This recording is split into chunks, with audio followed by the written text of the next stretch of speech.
I'm going to preview the Baylor at Texas Tech volleyball game, which will be played on November 4th at 1 p.m. Central Time on ESPN Plus, or there's live stats as well. And I'm going to say this up front about Kendall Stowers for Baylor on this.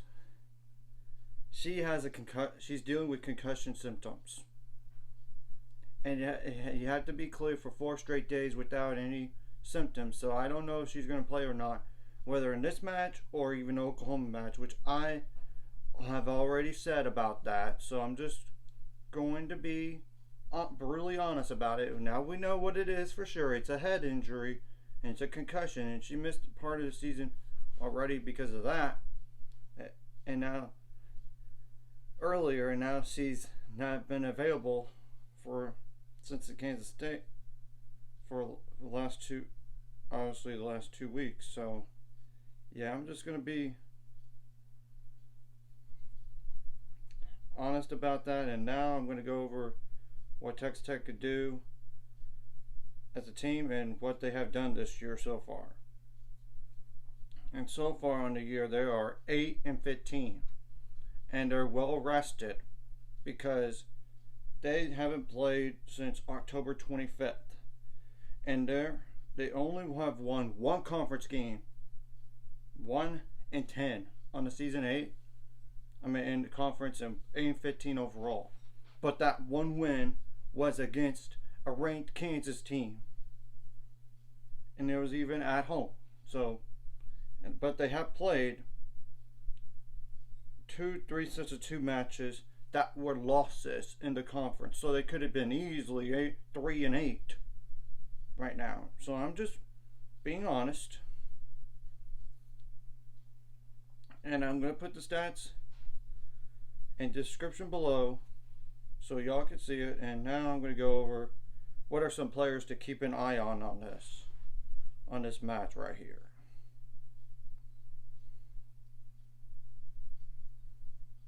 First of all, you got to keep an eye on Abby Dickinson, number 2. A 5'8" libero, that's a freshman.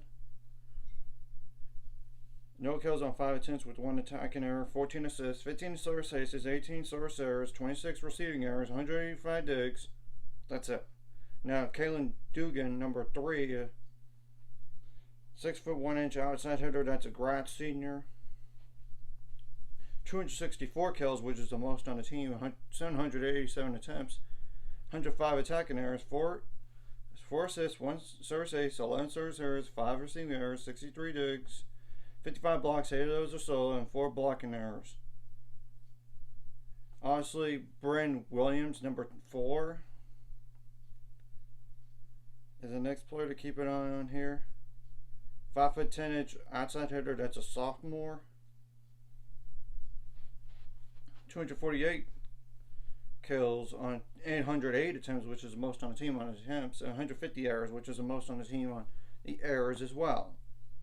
7 assists, 12 service aces, 50 service errors, 28 receiving errors, 196 digs, 34 blocks, 8 of those are solo, 7 blocking errors, 2 ball handling errors. Okay, I'm going to skip down a bit because 20 sets or less on the year, so I can't really go over that. But the next player is like Maddie Correa, number 9, 5'6" libero, that's a junior.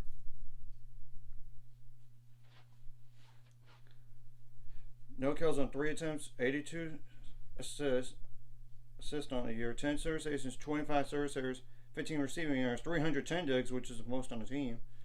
That's it. I'm only going to mention this player because of the second on assist, and it's Kaylin Cochran, number 10. 6'1" setter, that's a freshman.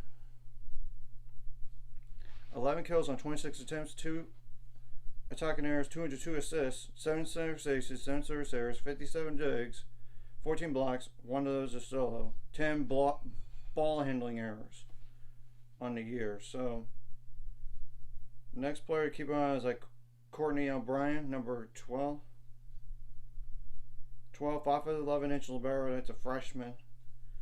7 kills on 35 attempts with 9 attacking errors, 11 assists, 9 service aces, 16 service errors, 5 receiving errors, 102 digs.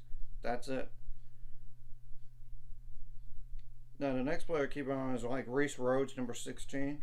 And granted, I do not know about any injuries for Texas Tech. I just know for Baylor side of things on that one injury. So a 6'1" setter that's a senior. 50 kills on 132 attempts, 17 attacking errors, 560 assists, which is the most on the team. 10 service aces, 16 service errors, 177 digs, 35 blocks, 5 of those are solos, 6 blocking errors, 8 ball handling errors. Reagan Engler, number 17, is the next player to keep an eye on. 6'1", middle blocker slash side hitter, that's a freshman.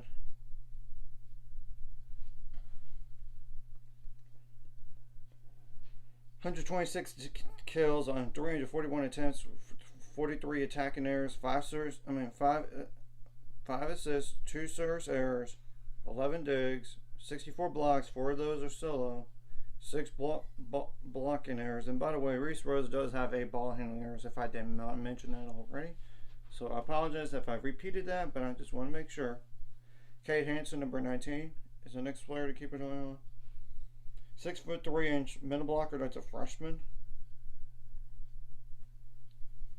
75 kills on 266 attempts, 34 attacking errors, 6 assists, 15 service aces, 20 service errors, 1 receiving error, 39 digs, 99 blocks, which is the most on the team. 20 of those are solo, by the way, and 8 blocking errors. So, yeah, that's definitely notable. And I'm going to go mention Emily Contreras, number 21, 5'5" libero, that's a freshman. 1 assist, 7 service aces, 17 service errors, 11 receiving errors, 56 digs. That's a. Now the last player to keep an eye on is like Emily Merrick, number 23. 6'4" right sider, that's a grad senior. 137 kills on 427 attempts, 66 attacking errors, 2 assists, 29 digs, 31 blocks, 2 of those are solo, and 1 blocking error. Obviously, across the board, you got to limit your errors as much as possible. Of course, you got to serve well and get some service aces. Of course, I know that comes with service errors, but you have a good ratio there. You got to be consistent throughout the match. You got to have good passing too, which will help set up some kills. Of course, you got to make adjustments on the fly, both offensively and defensively. And you don't want to just give them free points like service error. Like I said, you don't want to give them errors, period. So I'm just saying that. Of course, you got to have your block show up, which would help. Of course, if there's an overpass, you got to take advantage of it, because that's what you clearly did not do in that Texas game. I'm just saying that. And you got to win those long rallies more, because that's kind of what happened in the Texas match. I'm just pointing that out specifically in both of those, not just one of those. And if you're up, and of course you got to do really good on side outs, like good side out percentage for you, but not as good for them. Of course, you don't want them to block you as much. I mean, and you want them to get them out of system. Of course, you don't want to get it out of system as well. So I'm just saying that. And of course, we don't want to be out of rotation on like in the court at all, because they will call that. So, and emphasize it more. So I'm just saying that as the truth. Of course, you gotta correct what you did in the Oklahoma match going to this one, and even like continuing your strengths from the Oklahoma match to this one. So that's obvious on this. Of course,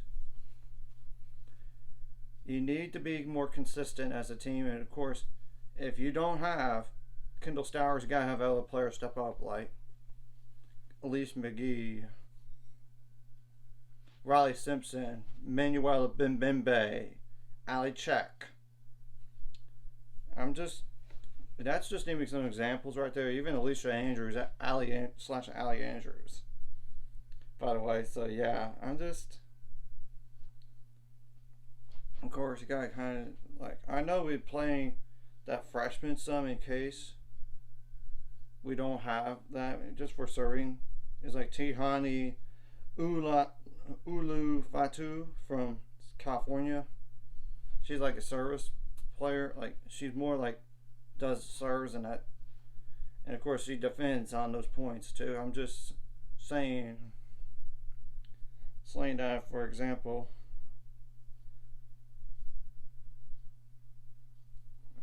We just got to, and this is an opportunity right here to kind of continue that momentum, like get some possible momentum going forward here. Because look, there's no teams on the schedule that are like Texas going forward in terms of like the ranking, and hopefully you did well in that Oklahoma. Since you did, I'm doing pre-recording as ahead of time before I do the Oklahoma preview, only because Oklahoma played yesterday, and I don't want to have to do back-to-back previews on the same day. You got Oklahoma first, and then you got Texas Tech. Oklahoma at home, which hopefully you bounce back from those 2 Texas losses, and then you got Texas Tech, and of course then the following week you got 2 game matches against TCU, and then you have to go against a ranked Kansas team. But that's potentially 4 wins in a row before like you finish up the year at home with West Virginia, which should be a win, and then Houston, they're ranked, but hopefully by that time Kendall Stowers does play, and we really need her back down the line before the NCAA tournament just to get her back in rhythm, for starters, and 2, the upside with this team would be a lot better with her in the lineup. So, like I said, you gotta have other players step up. Of course, you want to have good transition volleyball and have a little bit of variety. Of course, you want to try to catch on tendencies for Texas Tech here, where they're going to go. So I'm just saying, you don't want to be so predictable, but try to be predicting what they're going to do at times. Of course, if they're doing attacking errors, they're doing attacking errors. Of course, if for some, like if you're up in a match, you gotta stay consistent and don't let them kind of climb back into it, because that's kind of what happened in that Texas match in the second day. You were up and you had 4 set points, 24-20. Then you lost the last 7 out of 8 points to lose that set. And even in the Texas match, in the first one, you were up 2 sets to none, and you got too conservative. You can't be too conservative. You gotta come out with energy, and you gotta put them away if you can, so you could get ready for the following match. But this, I'm not going to overlook Texas Tech by any means, because look, they beat Kansas, and they have lost a lot since, like 10 straight matches since, including 3 sets of 2 losses. But they have been swept on the other ones, by the way, in the conference. So yeah, this is one of those, we should take care of business, but you can't overlook them, and you got to be focused from the jump. So I'm just saying that, and this is just an overview of Texas Tech, what they could do, and I'm going to put the stats in the description below as well as the roster. So anyways, if you like this content, like and subscribing. See you guys later on the road to 600 subscribers. Of course, the ultimate goal is 1,000 or more, so I can make money off this. Of course, liking the video, commenting the video really does help the YouTube algorithm, so more people can see. Of course, sharing the video does as well, so more people could watch. And if you're watching and not subscribed, please subscribe and hit the notification bell as well. And the same thing goes for those that subscribe right now, to hit the notification bell so you don't miss any of his videos here.